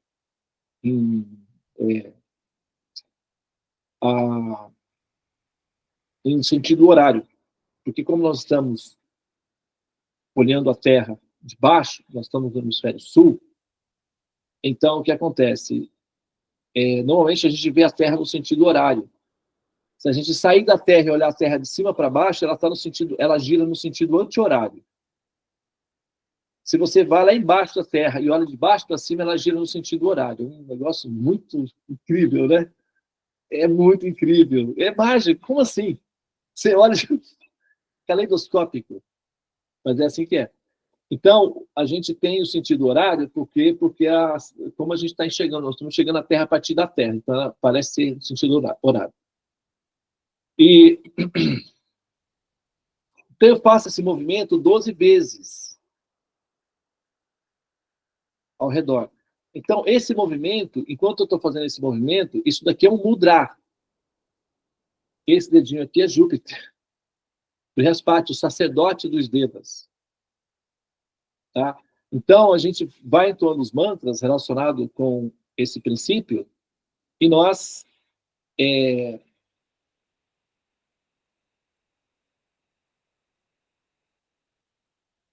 geramos uma força centrífuga no fogo. Essa força centrífuga, na medida que a gente vai girando, ela vai se expandindo, ela vai aumentando. Então, ela vai até 12 quilômetros ao redor. Ela vai até 12 quilômetros. E nesses 12 quilômetros, ela recolhe todos os fantasmas pareadores das adjacências. Todos. Dá um chupão. Literalmente. E elas entram todo no fogo. Como é um acúmulo de almas pareadores, atrai os predadores, que vêm para o banquete, se festejar, se enfastiar. Então, eventualmente no fogo aparecem os predadores comendo os pareadores. E aparecem os pareadores fugindo dos predadores ou simplesmente agonizando. E os predadores fazendo a festa. Só que os predadores, quando comem esses pareadores que estão encharcados de mantras, se libertam. Tanto os pareadores quanto os predadores se libertam, porque os mantras são libertadores. Então a gente faz o vórtex não é para machucar, para maltratar, para destruí-los. É para liberá-los, para libertá-los da condição inferior em que eles estão. Então, os mantras encharcam os pareadores, eles ficam impregnados de mantras, então eles ficam meio bêbados com os mantras. Os predadores vêm, comem esses, para comer esses pareadores, comem, muitos, e eles ficam automaticamente contaminados com os mantras. Então, todos eles são liberados. Todos, absolutamente todos, que entraram no vórtex são liberados. Saem dessas condições em que eles estão. São liberados. Tá? Se você estiver assistindo a cerimônia de fogo, ou se você estiver pareada com a cerimônia de fogo, o vórtex se expande para o seu campo e 12 quilômetros ao seu redor, o efeito também se dá. E todas essas almas, as almas penadas não. São só os pareadores que os mantras, eles puxam os pareadores. Os predadores vêm por conta dos pareadores. Entendeu? Só que aí eles também são beneficiados dessa forma. Então, enquanto está tendo a cerimônia de fogo, é importante vocês entoarem o mantra, aprenderem o mantra, pegar o mantra e ficar entoando junto. São 27 vezes apenas. O Grambiram Mahavishnu Jalantam Sarvatomukam Rishrinham Rishayan Bhadran Mrichur Mrichum Mamamyaham Swaha. E ficar repetindo junto. Ah, mas Devananda, você não sabe a dificuldade que eu tenho. Eu sei sim, querida. Você já renasceu tantas vezes. Eu acho que isso deve ser uma grande dificuldade. Você aprende. Boa vontade e urgência. Você aprende. É só xerocar no papel, ouvir o mantra e ficar repetindo igual. Aprende rapidinho.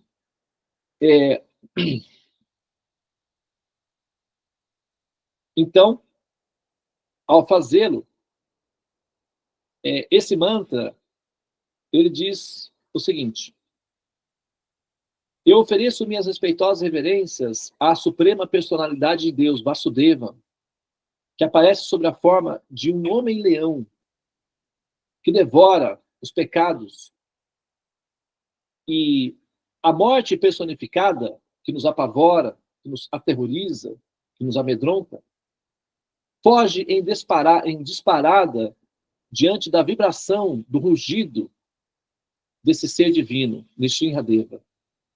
A ele, que é o meu protetor, meu querido protetor, eu ofereço meu amor, meu coração e minhas reverências centenas e centenas de vezes. Que assim seja, que assim seja, que assim seja. É isso que você está dizendo. Tá? E nas cerimônias de fogo, eu sempre entoo um mantra, que é o mantra que faz parte dos mantras akáshicos. Ultistar. Quem conhece o mantra? Quem quer entoar esse mantra? Ultistar de Agratar. Você consegue, Rosa? Christian? Você consegue entoar esse mantra? Ultistar de Agratar? Quem gostaria? Sala dos Mantras, levantou a mão. Quem é essa Sala dos Mantras?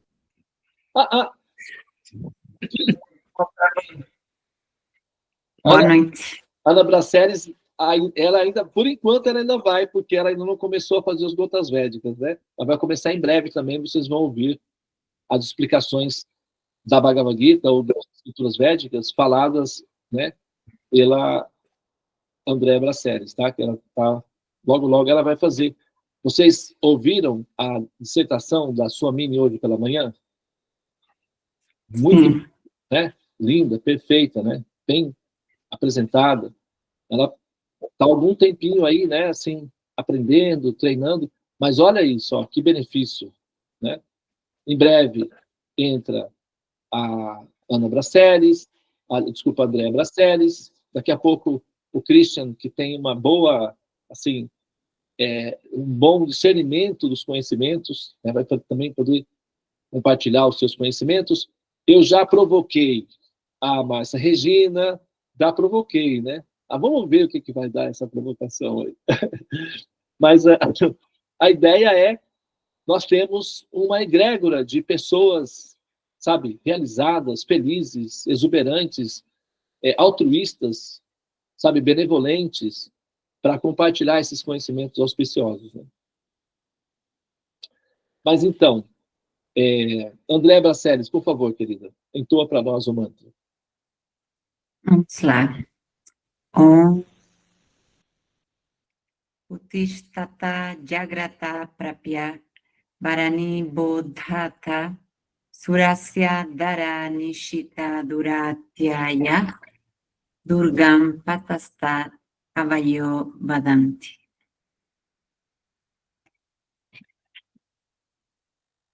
Eu acho que ele ficou um pouquinho entrecortado. Vou fechar o meu microfone aqui, para de repente ter uma melhor dicção aí para você, tá? Vou fazer mais uma vez?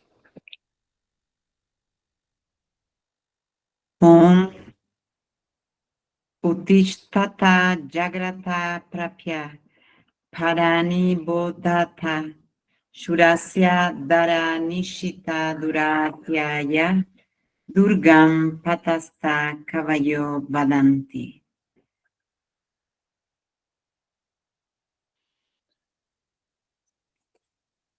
Tradução. Em nome da Suprema Personalidade de Deus, que é a verdade absoluta, onisciente, onipresente, benevolente, eu declaro que se vá agora todos os seres sutis e inauspiciosos que são indesejáveis e que possam atrapalhar, prejudicar, obstruir a nossa busca pela paz, a prosperidade e a felicidade em nosso caminho de autorrealização e do despertar. Portanto, que haja paz, amor, que assim seja. Hari Om, Shanti, Namaste, Om Tat Sat, Hare Krishna. Esse mantra, você pode entoar esse mantra pensando nos seus filhos, seus bichinhos de estimação, sua criação, né? Enfim, suas plantas, seu jardim, sua conta bancária, né? Sabe? A mente do seu marido, pelo amor de Deus, não sei se isso daí vai ter que... Autista, haja autista, mas vai. Até esse daí tem cura, viu? Mas vai. Mas então, é isso, tá, gente?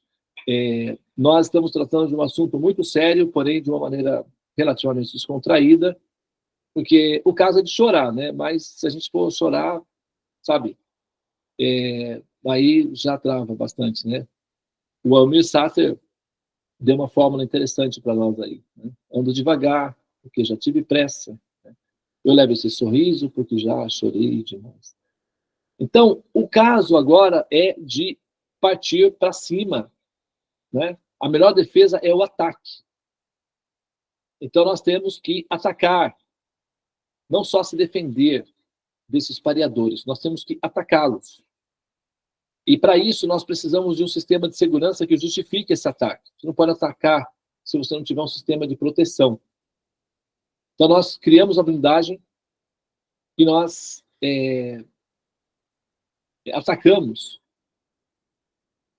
né, com esse mantra, o sadhana, jejum e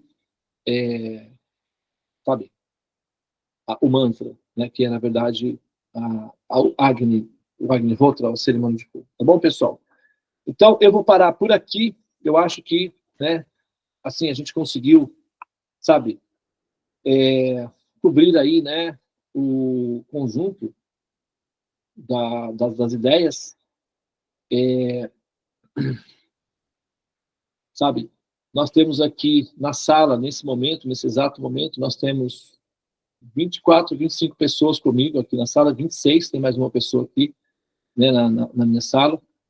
Então, dessas 26 pessoas, acredito que, vamos jogar aí que 20 pessoas sejam mães, né? Então, com filhos, eu acho que, sabe, essas sacerdotisas, né, que são as condutoras que nos conduzem nos caminhos dos mantras, têm uma missão linda, nobre, digna, pura, espiritual, libertadora, que é nos levar pelo caminho dos mantras, onde nós vamos nos nutrindo de prana, nos alimentando de prana, na medida em que nós vamos caminhando junto com a sacerdotisa, né? E nós vamos, então, nos alimentando de prana. Sabe aqueles... acho que são pássaros, né? Que eles migram. Então, sempre tem um que vai lá na frente, depois muda, vai outro, que é para cortar a existência do ar, para facilitar o vácuo atrás, para que os outros possam voar com mais conforto. Assim é a sacerdotisa. Tá? Então, assim, elas são muito auspiciosas, elas são muito graciosas. A sala dos mantras acontece porque elas são dedicadas, são sinceras, elas são extremamente cuidadosas, elas têm uma organização pessoal em que, quando uma não pode, a outra substitui, elas fazem um movimento de administrar a sala dos mantras, elas maternam com muito amor, com muita dedicação a sala dos mantras. Elas estão de parabéns, são maravilhosas, né? As nossas sacerdotisas queridas. São as nossas protetoras aí nesse caminho dos mantras, né? Então, essa aula tem esse valor principal de fortalecê-las na dignidade, na felicidade, na bem-aventurança que elas têm, né, com esse seva, com esse ato voluntário de serviço amoroso aos demais, compaixão por aqueles que estão aprendendo a caminhar nesse caminho transcendental, né, da sala dos mantras. E tem novos... agora temos o sacerdote também, o Christian, temos né, a Rosa, que integrou a equipe, a André Bastelli, vocês já conhecem, ela está com a gente já há um tempinho, mas assim, nós temos 2 novos sacerdotes, né, e um sacerdote é como um diamante, né, uma pessoa que assume para si a responsabilidade de proteger os demais durante a caminhada, é como um diamante. Produzir um ser assim é como a natureza demora 1 milhão de anos para produzir um diamante. Então, é raro. E por isso, né, eles merecem todo o nosso respeito, nosso carinho. Ainda que em algum momento venham a desistir, enquanto eles estão fazendo esse caminho, são dignos de respeito, de amor e de gratidão. Tá? Então, eu gostaria de convidar vocês agora, todos vocês, a abrirem as suas câmeras para nós darmos uma salva de palmas de gratidão, de amor e de respeito às nossas sacerdotisas. Tá? Devi, querida, eu poderia pedir para você mencionar o nome das nossas sacerdotisas? Sim. Então, eu vou pedir que vocês, por favor, todos abram se possível, né, aqueles que podem, abram as suas câmeras, por gentileza, pessoal. Então, aqui, as que estão presentes aqui hoje tem a Andréa Braceles, o Christian, sacerdote, temos Vera Lúcia. A Márcia Regina. Vera Lúcia Dantas também está aí. A Maria Suamini, a Rosa Jara e a Vera Lúcia. Você, Devi Yoga Maia. Né? Muito bem. É isso aí. Mas temos outras sacerdotisas que não estão presentes na sala. Quem são, Devi? Tem a Batin Tulasi, que estava aí, eu acho que ela caiu. A Tulasi estava aí. Tulasi. Tem a Renata, que tinha uma aula hoje. Tem a Ana Dantas, que está viajando. Ana Dantas. A Batin Vindavani, que era o aniversário do marido dela. A Batin Vindavani. E é isso. Sim. Muito bem. Então, gostaria aqui de, mais uma vez, parabenizá-los por esse ato divino, lindo, especial. E, por favor, aceitem as nossas palmas como sinal da nossa gratidão e do nosso amor pelos cuidados excepcionais que vocês oferecem, né, por todos nós, na Sala dos Mantras, ok?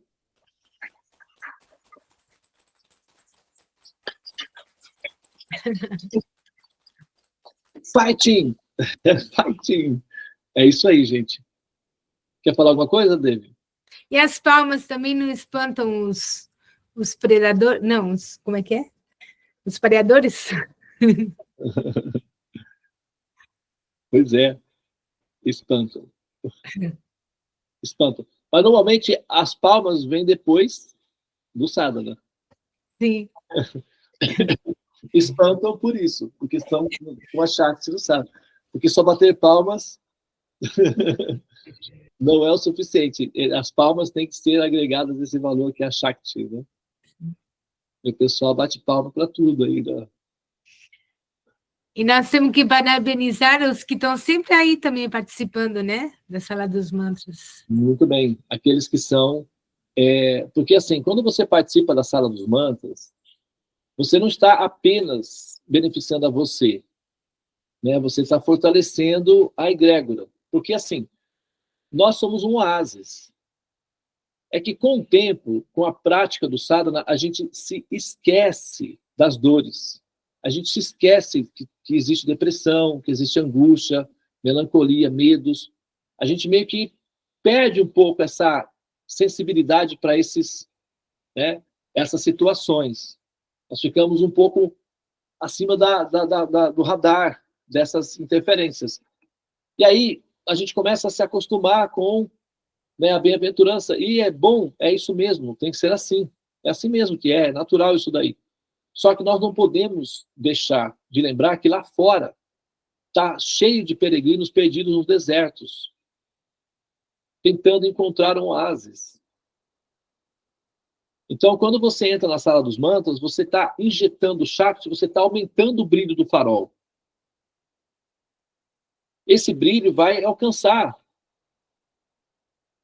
outros peregrinos que estão lá fora, transeuntes do deserto, e que eventualmente aqui conosco passa a brilhar e ser uma pessoa, um rostinho, como a Tula se fala, né? Uma florzinha a mais aí, um rostinho feliz a mais, melhorando a nossa felicidade do dia a dia. Né? Não foi o Roberto Carlos que falou isso daí, essa profecia, certa vez? Eu quero ter 1 milhão de amigos. E o quê? E bem mais forte, poder cantar. Né? Então é isso. Nós não estamos preocupados em fazer um grande número de pessoas. O que nós queremos é amigos. Né? Nós queremos amigos. O que nós queremos é resgatar aqueles que estão buscando oásis. Essa é a nossa principal intenção. A alma realizada, ela não se contenta em ser feliz consigo própria. Ela precisa que outros sejam felizes. É uma fantasia divina que ela só consegue ser feliz se as pessoas ao redor dela estiverem prósperas, felizes e exuberantes. Assim como uma pessoa limpa se incomoda com sujeira, uma alma realizada se incomoda com tristeza e depressão. Ela precisa que todos estejam limpos, felizes e radiantes. Aí ela se sente plena. Então, faz parte da compaixão. Tá bem? Então, acho que nós vamos nos despedir. Tiramos foto? Vamos tirar uma foto, então. Vamos registrar? Espera aí. Pronto. Tá. Então, abram suas câmeras. Eu vou contar até 3. Em 1, em 2, em 3. Hare Krishna. Pronto. Muito bem. Então, eu vou pedir que vocês agora coloquem a sua mão no Anahata Chakra, mão esquerda no Anahata Chakra, a mão direita no Abhay Mudra. Então, vamos parear aí os nossos filhotinhos aí, né? Com os nossos chakras, e vamos entoar, então, os 8 Mahamantras para o benefício deles, tá bem? Por favor, me acompanhe.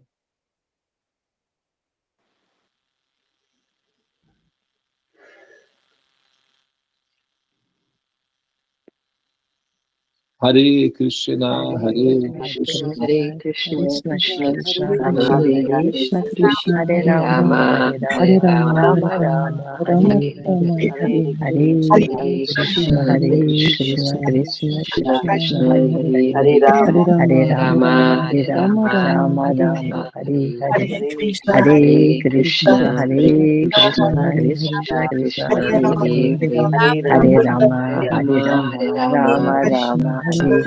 Rama, Rama Rama, Hare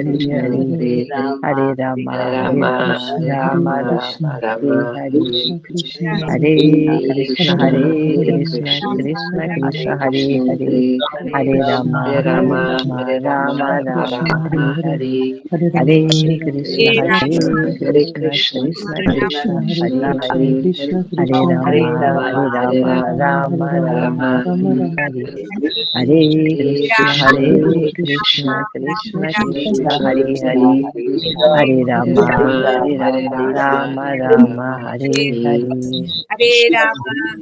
Rama, Rama Rama. Hare Krishna Krishna, Hare Hare Hare, Rama, Hare Rama, Hare Rama, Rama Rama, Hare Hare.